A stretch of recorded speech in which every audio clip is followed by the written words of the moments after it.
From a trading card business perspective, this is usually the time of year when things start to slow down. The summer months start coming, and the kids are getting out of school, and everybody's just got everything else going on in life, and they kind of just leave cards off to the side.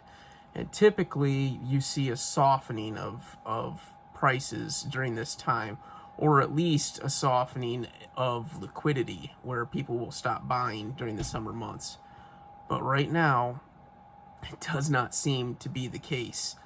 This is another year where things are not slowing down. They slowed down last year around this time, and we saw about a 10 to 15 to 20% decrease in volume of sales and prices. So I'm wondering if maybe these Pokemon buyouts that everybody's talking about right now, the prices are going crazy on some of these sets that are either out of print or going out of print soon. And I'm wondering if people are trying to get ahead of it, get ahead of the summer slowdown, where they see an opportunity to buy before things get softer to kind of prop up the market, so that maybe this fall when things start running again, the prices are coming from a higher spot. Maybe. But it doesn't really matter when you're doing a trading card business. You just gotta keep the churn and burn going. Now, expect a little bit softer sales during the summer. But the way things are going right now, it doesn't seem like that's gonna happen.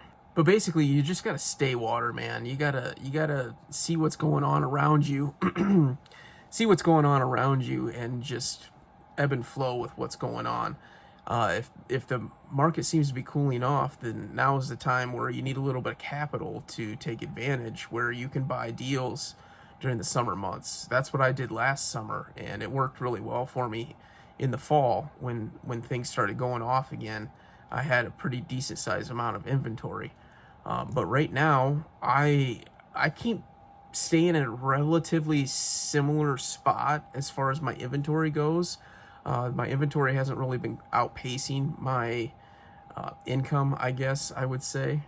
I seem to be kind of stabilized right around the roughly $30,000 worth of inventory. I've got a couple of big deals going on in the background that possibly could make things, bring that down a little bit. But I guess the purpose of this whole thing is basically just to tell you to pay attention to what's going on around you and do what others are not doing. So if sales are slowing down, then you should be buying. I know it sounds contradictory, but it really is the way you should be viewing a slowdown. Is it's a buying opportunity. So if there are less people that are willing to buy, that means that you're one of the few that are, so you should be able to get better deals. Maybe not, but at least poke around and try to find out. And when everyone else is buying, that is the perfect time to sell. Liquidity is a huge part of owning and operating a trading card business. You have to have the ability to sell, and if everybody else is around you is buying, then if you have the goods to sell, I mean, it's just basic economics. Now's the time where I typically am buying football to go into the summer months and sell football into football season. I like to sell most of my football stuff, my prospect stuff, before the season ever starts. That way, if anybody gets hurt or they don't perform the way that they're supposed to, I'm out of it beforehand.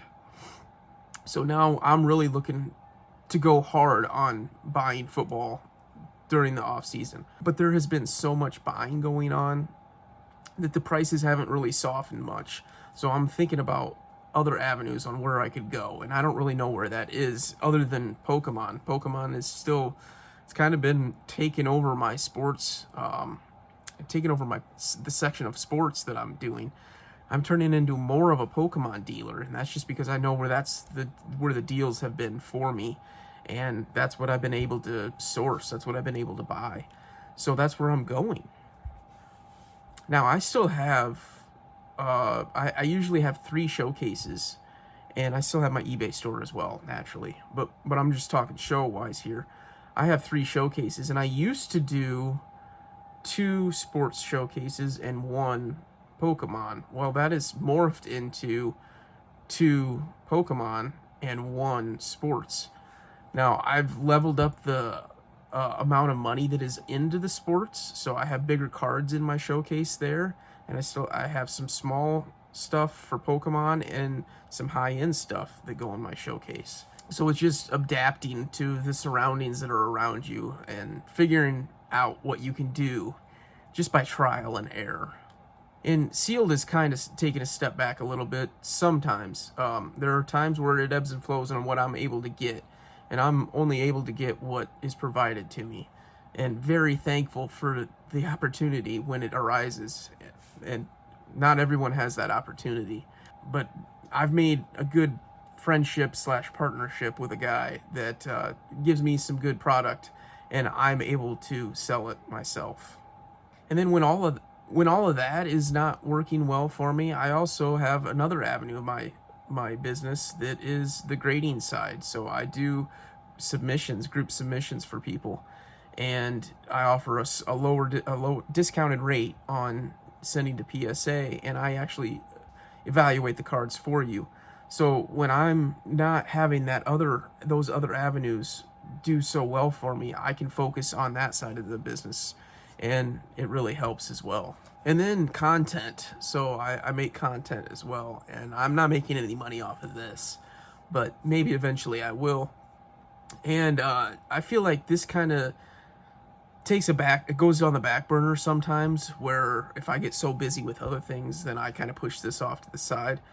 And then there's times where I feel like I need to make a video. I haven't made a video and I need to get it done. So I push other things off to the side.